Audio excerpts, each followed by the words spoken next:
Okay, तो we are discussing about types of cell. तो first जो बेसिस है टाइप ऑफ सेल्स का, that is number of cells. तो आपकी जो नंबर ऑफ सेल्स के बेसिस पे जो आपके एनिमल्स है, दो टाइप के होते हैं। एक होते हैं आपके यूनिसेलुलर एनिमल्स, एक होते हैं आपके multi cellular animals. Unicellular animals ऐसे एनिमल्स जिनके अंदर जो आपकी ओनली सिंगल सेल्स प्रेजेंट हो, उनको हम बोलते हैं यूनिसेलुलर ऑर्गेनिजम्स। अगर ऑर्गेनिजम्स के अंदर क्या हो, आपकी more than one cells present हो, मैनी सेल्स प्रेजेंट हो, उन एनिमल्स को हम क्या बोलते हैं, मल्टी सेलुलर एनिमल्स। तो आपके जो एनिमल्स है या फिर लिविंग ऑर्गेनिजम्स की बात करें तो आपका ओनली सिंगल फाइलम है, दैट इज मोनेरा, जो कैसा होता है आपका, कंटेन रखता है यूनिसेलुलर ऑर्गेनिज्म कंटेन रखता है। इसके अलावा आपके जो फंजाई है, प्लांटी है, एनिमिलिया है, इनके अंदर क्या होते हैं आपके मल्टी सेलुलर ऑर्गेनिजम्स क्या होते हैं आपके प्रेजेंट होते हैं। ठीक है। इसके अलावा हम बात करें आपका यूनिसेलुलर एनिमल्स के एग्जांपल्स की बात करें तो आपके जो मोनेरा है, मोनेरा के अंदर क्या प्रेजेंट होते हैं आपके बैक्टीरिया प्रेजेंट होते हैं। ठीक है। तो आपके जो बैक्टीरिया है, इसके अलावा अगर हम प्रोटिस्टा की बात करें तो प्रोटिस्टा के अंदर भी क्या होता है आपके सिंगल सेलुलर होते हैं, बट कैसे होते हैं आपके यूकैरियोटिक होते हैं। ठीक है। तो आपके बैक्टीरिया एग्जांपल्स है यूनिसेलुलर एनिमल्स का, डिफरेंट टाइप के जो बैक्टीरिया है वो आपके सभी कैसे होते हैं, यूनिसेलुलर्स होते हैं। ठीक है। इसके अलावा अदर एनिमल्स की बात करें, जैसे अगर हम बात करें आपके अमीबा की बात करें। ठीक है। तो आपका जो अमीबा है ये बिलोंग करता है आपके किंगडम प्रोटिस्टा से बिलोंग करता है। ठीक है। तो आपके प्रोटिस्टा के अंदर जो प्रोटोजोन जो फाइलम्स है उनके अंदर आपके क्या प्रेजेंट होते हैं, अमीबा प्रेजेंट होते हैं। ये भी कैसे होते हैं आपके यूनिसेलुलर्स होते हैं। इसके अलावा हम बात करें पैरामीशियम की बात करें तो पैरामीशियम भी कैसा होता है आपका यूनिसेलुलर्स होता है। इसके अलावा हम बात करें यूग्लिना की बात करें तो ये भी कैसा होता है आपका यूनिसेलुलर्स होता है। मल्टीपल्स एग्जांपल्स है जो आपके बिलोंग करते हैं मोनेरा प्रोटिस्टा से, वो सभी कैसे आपके यूनिसेलुलर्स है।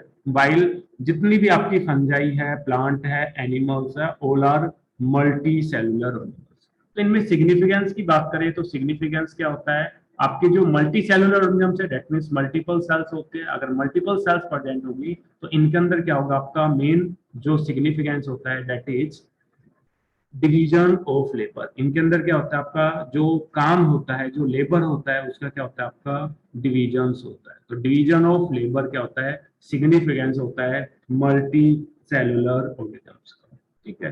तो कोई भी लिविंग ऑर्गेनिजम्स हो, सभी के अंदर क्या होता है आपकी सेल्स प्रेजेंट होती है। इवन यूनिसेलुलर जो एनिमल्स है उनके अंदर क्या होता है आपकी सिंगल सेल्स प्रेजेंट होती है। और मल्टीसेलुलर जो ऑर्गेनिजम्स है उनकी जो लाइफ है वो भी स्टार्ट होती है किससे, सिंगल सेल से स्टार्ट होती है। जैसे अगर हम बात करें हमारे गैमिट्स की बात करें, गैमिट्स आपस में फ्यूज होकर क्या करते हैं, आपकी जाइगोट की फॉर्मेशन करता है। तो जाइगोट आपका डिप्लॉइड होता है, बट कैसा होता है आपका सिंगल सेल्स होते हैं, एक सिंगल सेल्स होते हैं। इसी सिंगल सेल्स के अंदर डेवलपमेंट होने के कारण ये जो जाइगोट है ये किसमें चेंज होता है, आपका एम्ब्रियो के अंदर चेंज होता है, मल्टी सेलुलर एम्ब्रियो के अंदर चेंज होता है by the different embryological process के कारण। तो आपके मल्टी सेलुलर ऑर्गेनिजम्स भी क्या होते हैं, आपके अराइज होते हैं फ्रॉम दी सिंगल सेल, आपके जाइगोट से अराइज होते हैं। ठीक है। तो on the basis of number of cells आपकी जो एनिमल्स है दो टाइप के होते हैं, unicellular and multicellulars. Now हम बात करें अब डिस्कवरीज की बात करें। ठीक है। आपकी सेल्स की मेन डेफिनेशंस की बात करें तो सेल्स जो होती है आपकी वो क्या होती है, आपकी केपेबल होती है इंडिपेंडेंट एग्जिस्ट की। ठीक है। आपकी जो सेल्स है वो क्या होती है, आपकी इंडिपेंडेंट एग्जिस्टेंस शो करती है। ठीक है। इंडिपेंडेंट एग्जिस्टेंस का मतलब क्या होता है कि आपकी जो सेल्स है, ये नहीं कि आपकी मल्टी सेल ऑर्गेनिजम्स के अंदर डिफरेंट जो सेल्स है वो आपकी तभी आपकी लाइफ परफॉर्म करेगी। आपकी इंडिविजुअल जो सेल्स है वो भी क्या कर सकते हैं, आपकी लाइफ परफॉर्म कर सकते हैं। जैसे अगर हम यूनिसेलुलर एनिमल्स की बात करें, उनमें एक सिंगल सेल से क्या करती है, ऑल फंक्शंस को परफॉर्म करती है जो एक लिविंग ऑर्गेनिजम्स को सर्वाइव होने के लिए रिक्वायर होती है। दैट्स वाई हम बोल रहे हैं कि जो सेल्स होती है वो क्या शो करते हैं, आपकी इंडिपेंडेंट एग्जिस्टेंस शो करती है। जैसे अगर हम बैक्टीरिया की बात करें, एक सिंगल सेलुलर एनिमल्स है, वायरस की बात करें सिंगल सेलुलर्स है। तो आपके सिंगल सेलुलर जो एनिमल्स है ये आपकी ओल्ड एक्टिविटी को परफॉर्म करते हैं जो एक लिविंग ऑर्गेनिज्म को सर्वाइव करने के लिए चाहिए। जैसे न्यूट्रिशंस की बात करें तो वो सिंगल सेल्स उसमें न्यूट्रिशंस का काम करती है, रेस्पिरेशंस का काम करती है, एक्सक्रीशंस का काम करते हैं। तो ऑल जितने भी फंक्शंस है उसको सर्वाइव होने के लिए रिक्वायर्ड होते हैं, वो क्या करते हैं,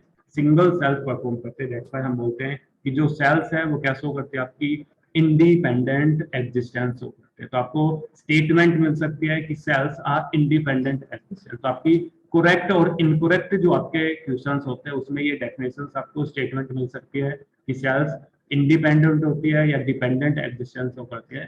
तो सेल्स क्या होती है, आपकी इंडिपेंडेंट एग्जिस्टेंस शो करती है, बिकॉज ये क्या करती है, आपकी performing all the essential functions of the. ठीक है, परफॉर्मिंग, ये जो डेफिनेशन से आपकी आई हुई है एग्जाम में, performing the essential functions of life.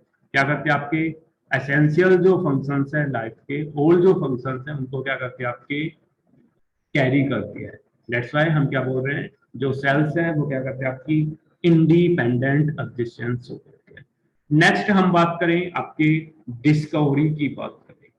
ठीक है, किसकी बात करें, डिस्कवरी की बात करें तो आपकी जो सेल है वो फर्स्ट टाइम डिस्कवर्ड बाई आपके, डिस्कवर्ड हुई है आपके रॉबर्ट हुक के द्वारा।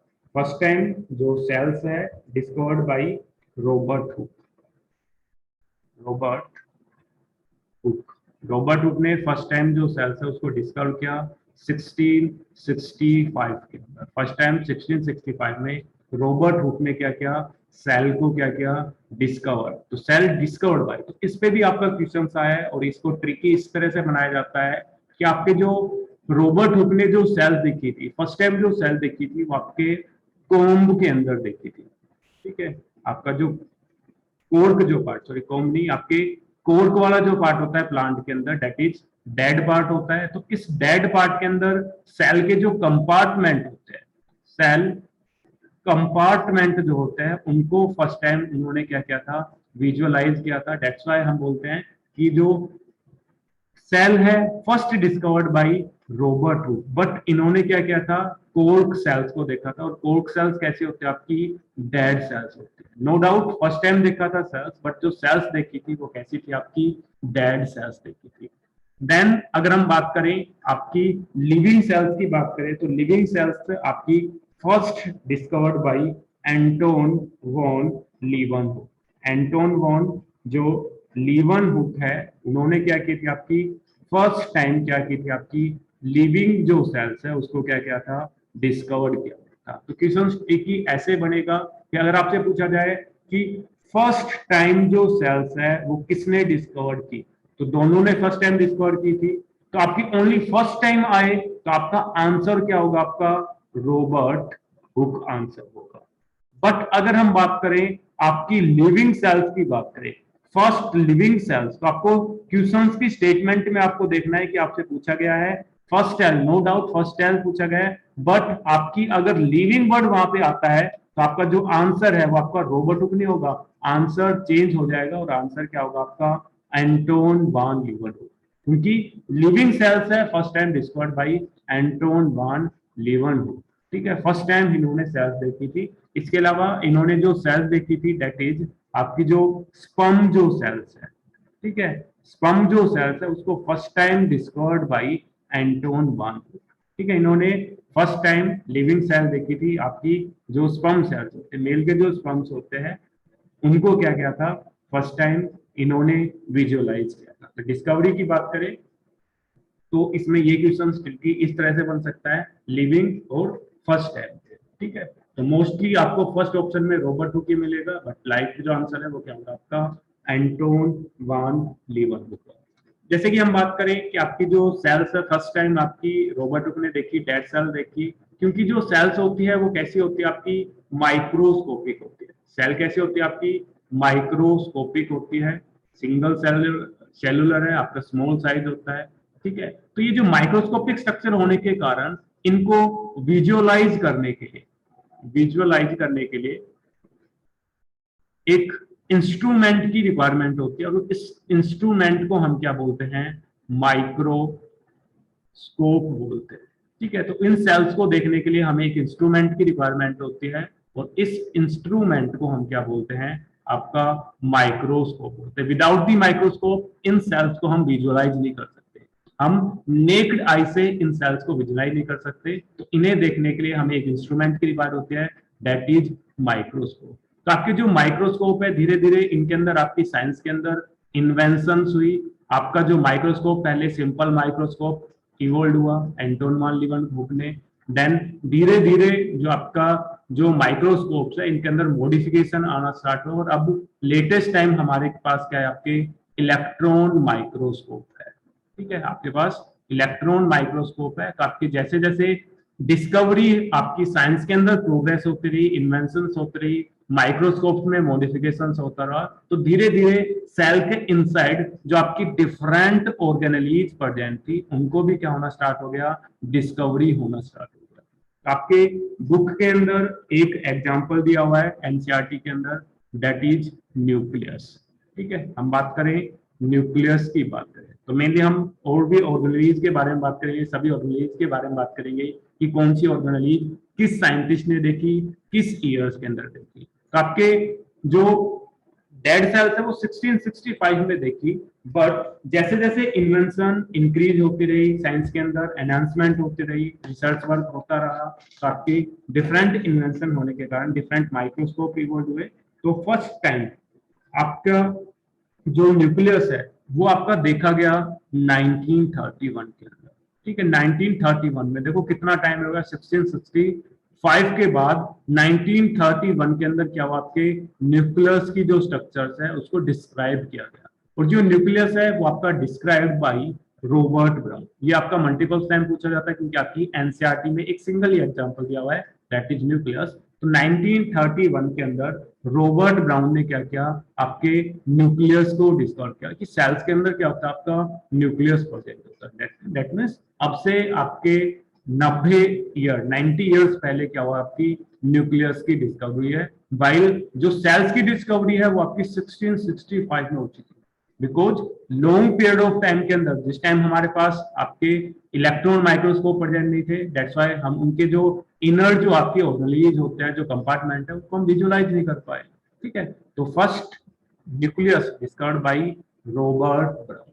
ठीक है, रॉबर्ट ब्राउन ने क्या 1931 में फर्स्ट टाइम क्या किया, न्यूक्लियस को क्या किया, आपका डिस्कवर किया। ठीक है, ये तो आपके एनसीईआरटी की बात हो गई। आउट ऑफ एनसीईआरटी अगर हम बात करें तो आपके न्यूक्लियोलस की बात करें। ठीक है, न्यूक्लियोलस आपका क्या है, फर्स्ट डिस्कवर्ड हो गया बिफोर द न्यूक्लियस। तो 1781 के अंदर क्या हुआ, आपका न्यूक्लियोलस की डिस्कवरी हुई। और साइंटिस्ट की बात करें, साइंटिस्ट की बात करें तो जो साइंटिस्ट है वो कौन थे, आपके डब्ल्यू फ्लेमिंग। डब्ल्यू फ्लेमिंग ने क्या किया, फर्स्ट टाइम न्यूक्लियोलस को क्या किया, आपका डिस्क्राइब किया। और आपका जो न्यूक्लियोलस है इसको हम क्या बोलते हैं, लिटल न्यूक्लियस के नाम से जानते हैं, also known as little nucleus के नाम से इसको हम क्या करते हैं, जानते हैं। तो आपका जो लिटल न्यूक्लियस है, न्यूक्लियोलस है, ये आपका 1781 में डिस्कवर हुआ by the scientist W Fleming.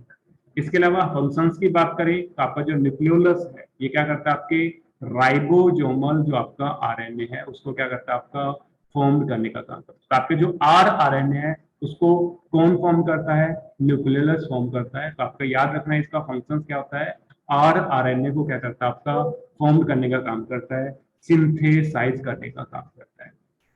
Next हम बात करें आपके 1879 के अंदर आपके जो फोंटेना जो आपके साइंटिस्ट हैं उन्होंने क्या किया, आपके क्रोमेटीन को डिस्कवर किया। ठीक है, तो क्रोमेटीन क्या करती है, अगर हम फंक्शंस की बात करें तो क्रोमेटीन का फंक्शंस क्या होता है, आपका जो डीएनए होता है, दैट मीन्स जेनेटिक जो मटेरियल होता है, जेनेटिकल मटेरियल, जेनेटिक जो मटेरियल होता है उसको क्या करता है, कंडेंस करने का काम करता है। कंडेंस मीन्स उसकी डीएनए की पैकेजिंग में क्या करता है, पैकिंग में क्या करता है, आपका हेल्प करता है। तो डीएनए पैकिंग में कौन हेल्प करता है, क्रोमेटीन हेल्प करते हैं। और इस क्रोमेटीन के अंदर क्या होता है, आपका प्रोटीन प्रेजेंट होती है, प्लस क्या होता है, आपका डीएनए प्रेजेंट होता है। और ये जो प्रोटीन होती है ये कैसी होती है, आपकी हिस्टोन प्रोटीन होती है। डिफरेंट टाइप की प्रोटीन है, तो आपकी जो हिस्टोन जो प्रोटीन है वो आपकी प्रेजेंट होती है क्रोमेटिन के अंदर। और ये जो स्टोन जो प्रोटीन है ये कैसे होते हैं, आपकी बेसिक प्रोटीन होते हैं।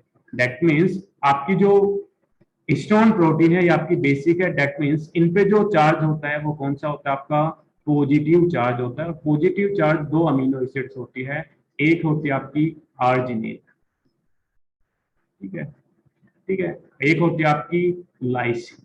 तो आपकी आर्जिनिन और लाइसिन क्या होती है, आपकी प्रेजेंट होती है इस हिस्टोन प्रोटीन के इनसाइड, ठीक है। तो ये आपकी हिस्टोन जो प्रोटीन है डिफरेंट इसके पार्ट होते हैं जो क्या करते हैं इस डीएनए को क्या करते हैं आपका पैकेजिंग में काम करते हैं। मेन आप याद रखना कि आपकी जो क्रोमेटिन है वो क्या करती है डीएनए पैकिंग में क्या करती है आपकी हेल्प करती है। First time discovered in 1879 bye the scientist Fontana, ठीक है। फोंटाना जो साइंटिस्ट थे इन्होंने क्या किया, फर्स्ट टाइम आपकी जो क्रोमेटिन है उसको डिस्कवर किया। इसके अलावा नेक्स्ट ऑर्गेनेल की बात करें that is endoplasmic reticulum, short में हम इसको हम क्या बोलते हैं ईआर के नाम से जानते हैं। और ये जो ईआर है ये आपकी first time discovered bye 1897 bye the scientist Garnier. Garnier जो साइंटिस्ट थे उन्होंने फर्स्ट टाइम ईआर को क्या किया आपका डिस्कवर किया। इसके अलावा हम बात करें इससे एक पहले एक और डिस्कवरी छूट गई 1882 में आपका साइटोप्लाज्म डिस्कवर हुआ। Cytoplasm discovered in 1882 by the scientist Strasburger. Strass जो बर्गर जो साइंटिस्ट है उन्होंने क्या किया आपकी साइटोप्लाज्म को डिस्कवर किया।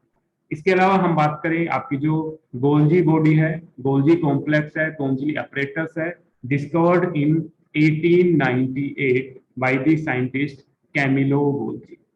कैमिलो जो गोल्जी है उन्होंने क्या किया फर्स्ट टाइम 1898 के अंदर जो गोल्जी कॉम्प्लेक्स है उसको डिस्कवर किया। इसके अलावा लाइसोसोम की बात करें तो आपका जो लाइसोसोम्स है ये आपका डिस्कवर हुआ 1955 में by the scientist Christian D due.